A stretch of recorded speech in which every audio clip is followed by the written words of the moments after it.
Hello everyone, and welcome to Action RPG. I'm your host Aaron, and it's Saturday, so you know what that means. It's time for my weekly news roundup for week 14. Decent amount of gaming news came out this week. I hope you all have an amazing Easter weekend.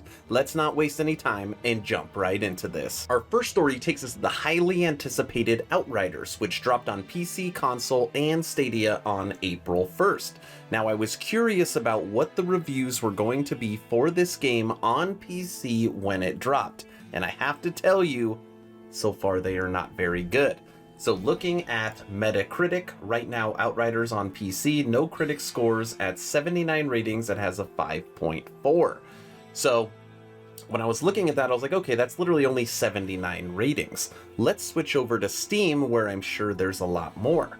Then when you move over to Steam, Outriders, right now it has 9,604 reviews. Okay, so that's obviously a much bigger pool. Let's see what the score is there. Mixed at a 57%.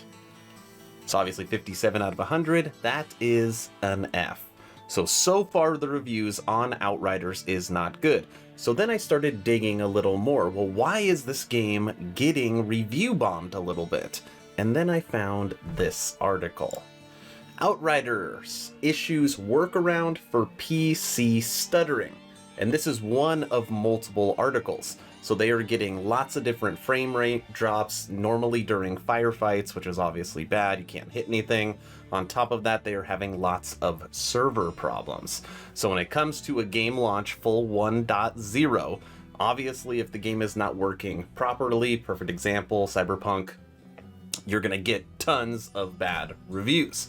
So far, the initial launch of Outriders, unfortunately, not good. It would appear that Cryptic Studios and Perfect World are determined to turn things around for Magic Legends, which is great. That is exactly what a developer should do.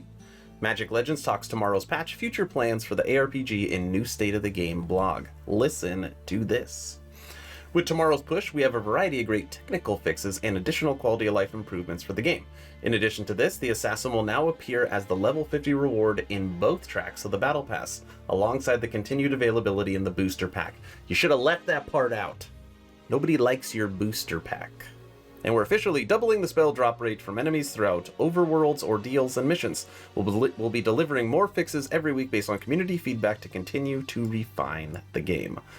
Love it or hate it, this was the right thing to do. Anybody out there still remember Cyberpunk 2077?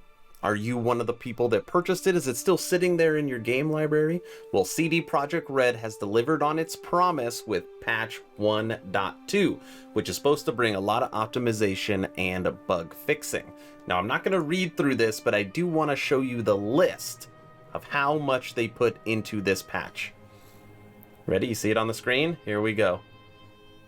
Scrolling, scrolling, scrolling. Still going. Yep. This is a massive update for Cyberpunk 2077. Still scrolling.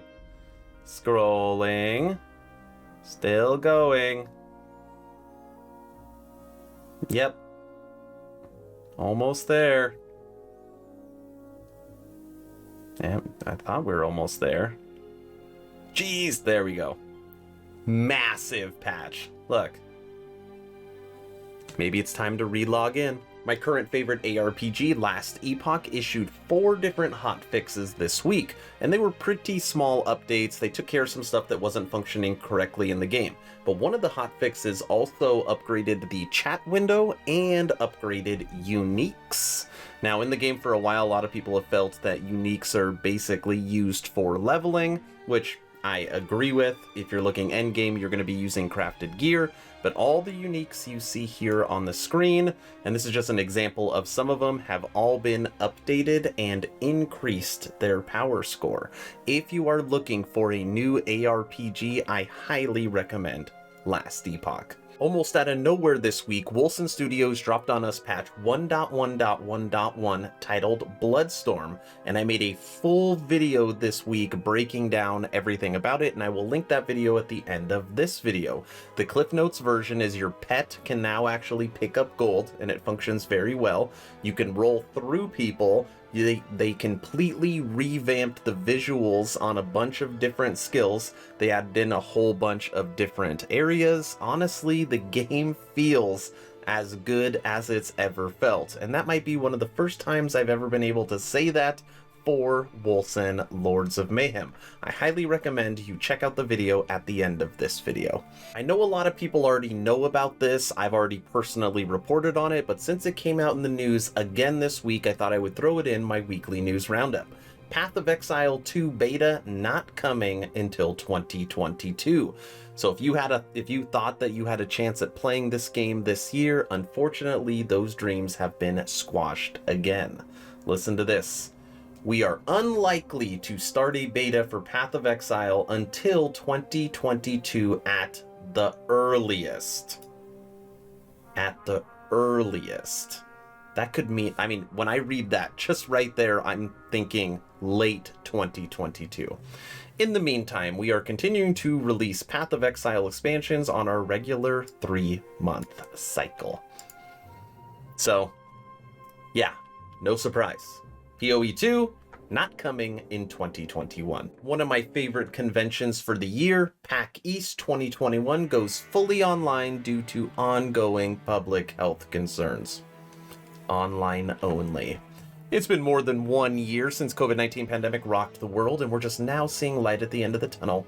However, though the vaccination process is going along, organizers of the show events are still being understandably careful. Earlier today, it was revealed that Pax East 2021, which was scheduled for July, will now be canceled and replaced with an online variant.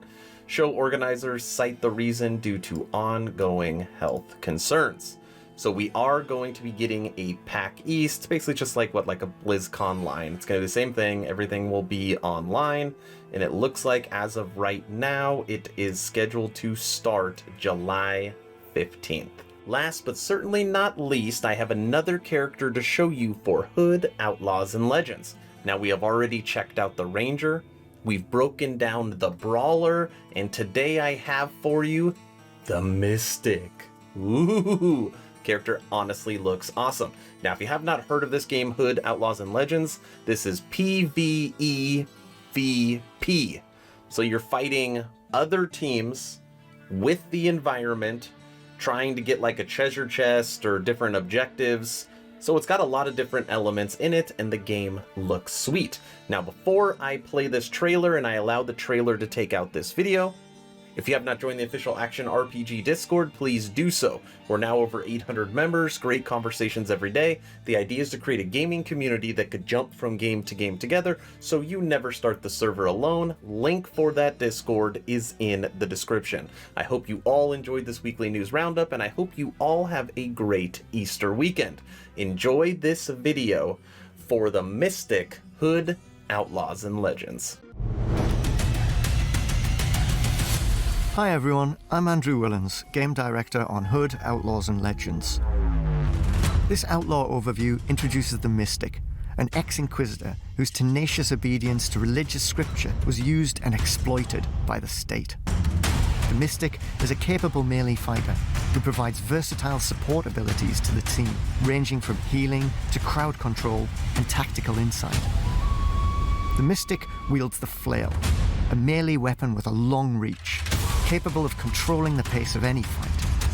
His heavy attack is a long-range strike that can stun targets, setting them up for a killing blow from you or your allies. His special trait is called Respire, which lets him regenerate stamina a lot faster than the other outlaws, making him extremely useful for fights where attrition is the key to victory.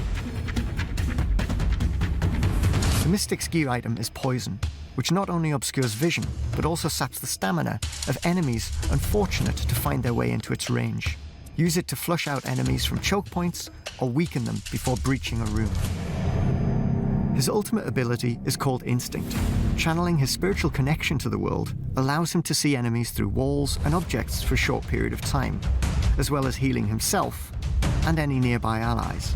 You can use it to infiltrate interiors where guards could be lurking around every corner, or to refresh your allies during a big fight.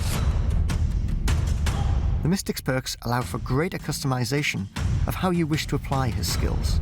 You can take healing grenades instead of poison to buff your teammates during a brawl, convert the damage you deal into health, or increase movement speed while sprinting to help your allies.